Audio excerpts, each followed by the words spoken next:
آگے دریا آ گیا، کوئی پل نہیں، کوئی شے نہیں۔ اسلام کی عزت کا سوال ہے۔ حضرت سعد بن ابی وقاص نے ہاتھ اٹھائے اور کہا اے اللہ، اگر تو موسیٰ کی نافرمان قوم کو رستہ دے سکتا ہے تو تو ہمارے دلوں کو جانتا ہے، ہم تو اپنے رسول کے فرما بردار غلام ہیں۔ آنا مہربانی کر کی اگر تو نے دل مسلم کی دل جوئی نہیں تو ہمیں تانا دیں گے بت کے مسلم کا خدا کوئی نہیں۔ کہا اے اللہ مہربانی فرما، اگر تو حضرت وَإِذْ فَرَقْنَا بِكُمُ الْبَحْرَ فَأَنْجَيْنَاكُمْ وَأَغْرَقْنَا آلَ فِرْعَوْنَ، اگر تو حضرت موسیٰ کی قوم کے لیے دریا پھاڑ سکتا ہے تو ہم تو نبی پاک کے غلام ہیں۔ صحابہ کہتے ہیں جناب سعد نے دعا مانگی تو دریا نے رستہ عطا فرما دیا۔ یار تو دعا بھی نہیں مانگتا؟ حضور نے فرمایا دعا صلاح المومن، دعا مومن کا ہتھیار ہے، تو نے یہ بھی چھوڑ دیا ہے۔ اب تو باتیں کر کے، تبصرے کر کے، ٹی وی دیکھ کے، اپنی رائے قائم کر کے، کومنٹس کر کے سو جاتا ہے، یہ بھی سوتا خشک ہو گیا، تو دعا تک نہیں مانگتا۔ فرماتے ہیں دعا مانگی تو دریا نے رستہ دیا، اور جب اس کنارے نکلے تو حضرت سعد کہنے لگے کسی کی کوئی شے تو نہیں رہ گئی دریا میں، کوئی چیز تو نہیں رہ گئی۔ ایک صحابی کہنے لگے پیالہ رہ گیا ہے، تو حضرت سعد فرمانے لگے او دریا ہمارا پیالہ واپس نہیں کر دیتا؟ تو کہتے ہیں کہ لہر آئی تو پیالہ بھی باہر پھینک گئی۔ او بھائی ہم اسی رسول کا کلمہ پڑھتے ہیں جن کا حضرت سعد بن ابی وقاص نے کلمہ پڑھا تھا، اور کسی جگہ میرے نبی پاک نے نہیں فرمایا اللہ صحابی کی سنے گا بعد میں آنے والوں کی نہیں سنے گا، کسی جگہ نہیں کہا۔ پر تو کشکولے دعا بھی نہیں اٹھاتا، مصیبت میں بھی اب یاد خدا ہم کو نہیں آتی، دعا منہ سے نہ نکلی، جیبوں سے عرضیاں نکلی، تو یہ کام بھی نہیں کرتا۔ میرا دل کرتا تھا چلو اور کچھ نہ ہو، مسجدوں میں اجتماعی دعا ہی ہو جائے، پر اس طرف بھی توجہ نہیں۔ وہاں بھی کہتے ہیں مولوی صاحب جلدی کرو گھر جانا ہے، اتنی لمبی دعا، اور کومنٹس کر رہے ہیں لوگ، کہتے ہیں آپ اپنے گھر کی سوچیں۔ میرے بھائی دعا، صلاح الدین ایوبی فلسطین کی جنگ لڑ رہے تھے، خبر آئی کہ عیسائیوں کا ایک بحری بیڑا، بحری جہاز اسلحہ لے کے آ رہا ہے، نیزے ہیں، تلواریں ہیں، تیر ہیں۔ صلاح الدین ایک بزرگ تھے، ان سے ملے تو کہنے لگے بابا جی آپ بھی دعا کرو۔ میں بھی دعا کرتا ہوں، مسلمانوں کے پاس پہلے اسلحہ نہیں، عیسائیوں نے اور منگا لیا ہے، کہیں ایسا نہ ہو مسلمانوں کے خلاف اتنا اسلحہ استعمال ہو۔ یہ بات کہی، بابا جی کو دعا کا کہا، خود مسجد اقصیٰ میں ساری رات روتے رہے۔ صلاح الدین ساری رات، ہمارا حکمران جسے ربنا آتنا فی الدنیا پوری نہیں پڑھنی آتی، اور اب تو ایسے پیر آ گئے ہیں میدان میں جو سورہ فاتحہ سیدھی نہیں سنا سکتے الا ماشاءاللہ۔ ساری رات صلاح الدین ایوبی روتے رہے۔ وہ بزرگ کہتے ہیں میں بھی کونے میں تھا، پر جس درد سے اس نے دعا مانگی میں نہیں مانگ سکا۔ سویرے خبر آئی کہ دشمن کا وہ بحری بیڑا جو اسلحہ لے کے آ رہا تھا دریا میں غرق ہو گیا ہے۔ صبح خبر آئی تو وہ شخص ایک آگے بابا جی سے کہنے لگا بابا جی وہ بحری بیڑا دریا میں غرق ہو گیا۔ تو بابا جی رو پڑے، کہنے لگے دریا میں غرق نہیں ہوا، صلاح الدین ایوبی کی آنسوؤں میں غرق ہو گیا ہے، اس کے آنسوؤں میں غرق ہو گیا ہے، اس نے رب سے دعا ہی ایسی مانگی، اس کے آنسوؤں میں۔ تو دعا بھی نہیں مانگتا میرے بھائی مسلمانوں کے لیے، تو دعا بھی نہیں مانگتا۔ امام حسین میدان کربلا میں تھے، ایک راوی کہتا ہے 3 دن پانی بند رہا ہے، روٹی بند رہی ہے، پر قرآن پاک کی تلاوت 1 منٹ کے لیے بھی بند نہیں ہوئی، دعا اور التجا 1 منٹ کے لیے بھی بند۔ حسین کے خیمے سے یہ آواز بار بار آتی رہی، یا اللہ استقامت بھی دے اور صبر بھی عطا فرما۔ دعا کا رستہ بند، تلاوت بند نہیں ہوئی، اللہ کی بارگاہ میں سجدے بند نہیں ہوئے، تو چھوڑ گیا ہے۔ تو دعا تک نہیں مانگتا؟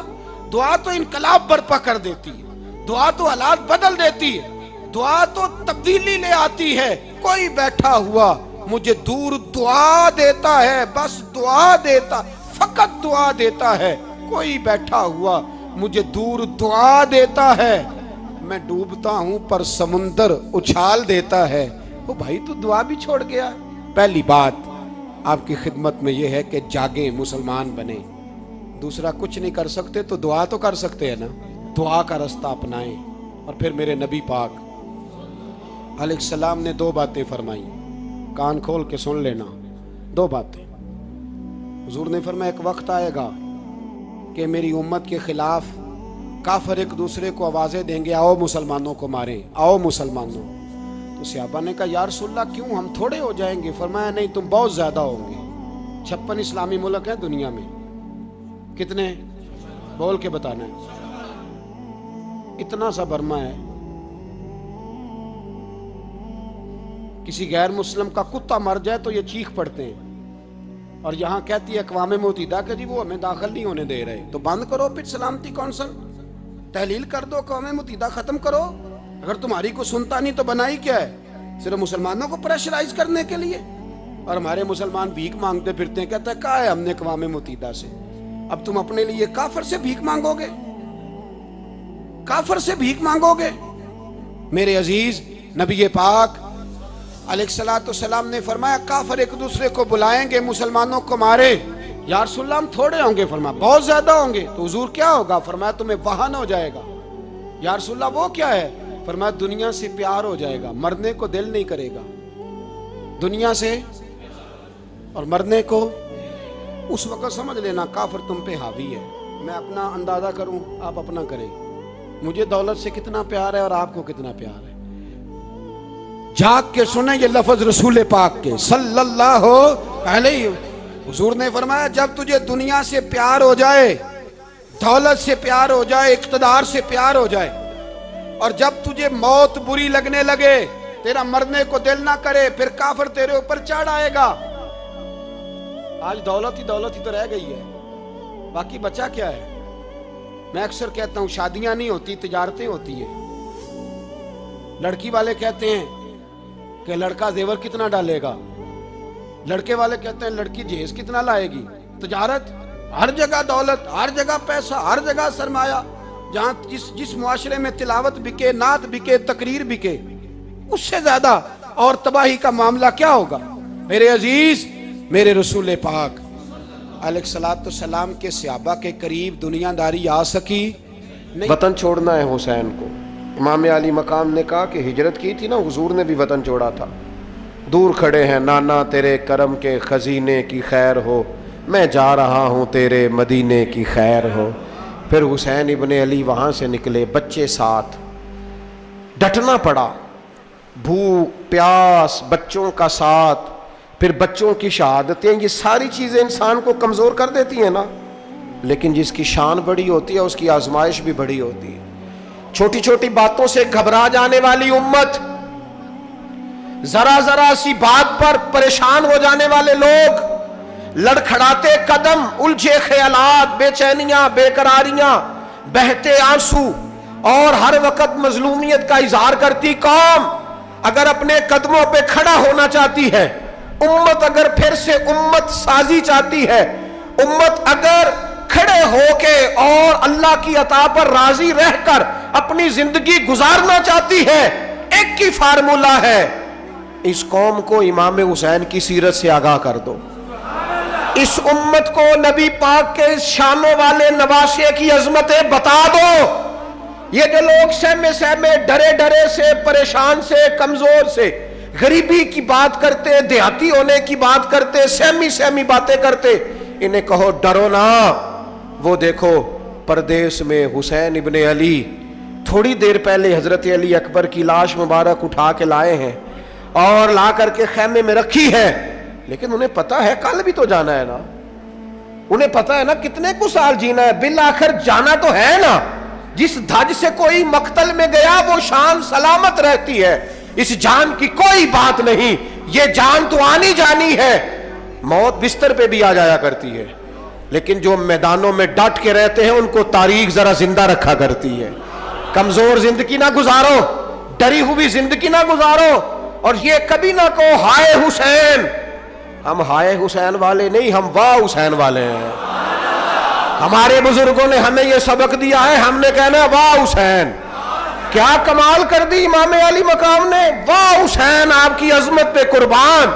اتنے سارے دکھوں کے باوجود جب شانوں والے نانا کا شانوں والا پوتا، عظمتوں والی ماں کا عظمتوں والا بیٹا، جرت مند باپ کا بیٹا میدان میں نکلنے لگا ہے تو ڈرا ڈرا، سہما سہما، رو کے، دلاسے دے کے، آنسو پونچھ کے نہیں، بلکہ امام حسین نے ڈٹ کے کھڑے ہو کے وہ امامہ سر پہ باندھا جو محمد عربی نے عطا فرمایا تھا، وہ جبہ پہنا جو نانا نے دیا تھا، وہ تلوار پکڑی جو شیر خدا مولا علی پکڑتے تھے، اور حسین میتوں کے باوجود میدان میں آئے، فرمایا سامنے کھڑے ہو جاؤ، تمہیں خطبہ دینا ہے، اس لیے کہ محمد عربی کا طریقہ ہے جمعے والے دن خطبہ دیا جاتا ہے۔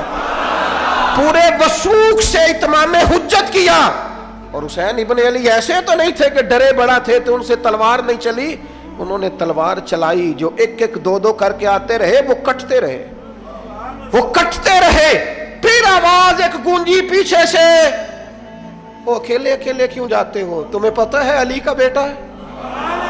علی کا گھر تو وہ گھر ہے کہ جس گھر کا ہر ایک بچہ جسے دیکھو وہی شیر خدا معلوم ہوتا ہے۔ اکیلے اکیلے جاؤ گے تو تم چہرے کی روشنی نہیں دیکھ رہے، آنکھوں کی سرخی نہیں دیکھ رہے، مزاج کا ولولہ نہیں دیکھ رہے، طبیعت کا باغ پن نہیں دیکھ رہے، اور جوانی میں شہادت کی لذت سے آشنا محمد کا نواسا نہیں دیکھ رہے۔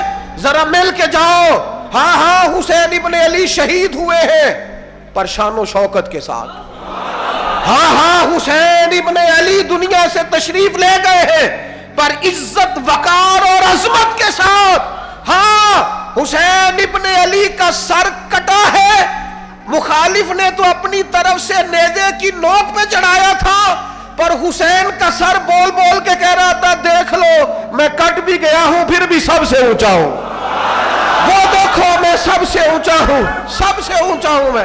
اے حسین ابن علی، نازش آل نبی تم پر سلام، اے حسین ابن علی تم پر سلام، نازش آل نبی تم پر سلام۔ کسی نے ایک بات کی تھی، اس نے حد کر دی، اس نے کہا مورخ تو کتنا کو لکھے گا، خطیب تو کتنا کو واز کرے گا، اور مصنف تو حسین ابن علی کی شان میں کہاں تک بات کرے گا، تو میرے امام کا باکپن، ان کی جرت، ان کی طاقت، ان کی ہمت، ان کا کمال، ان کا صبر، ان کی استقامت، ان کا حوصلہ، ان کی جوامردی، ان کی ہمت کتنی کو بیان کرے گا، تو رہنے دے۔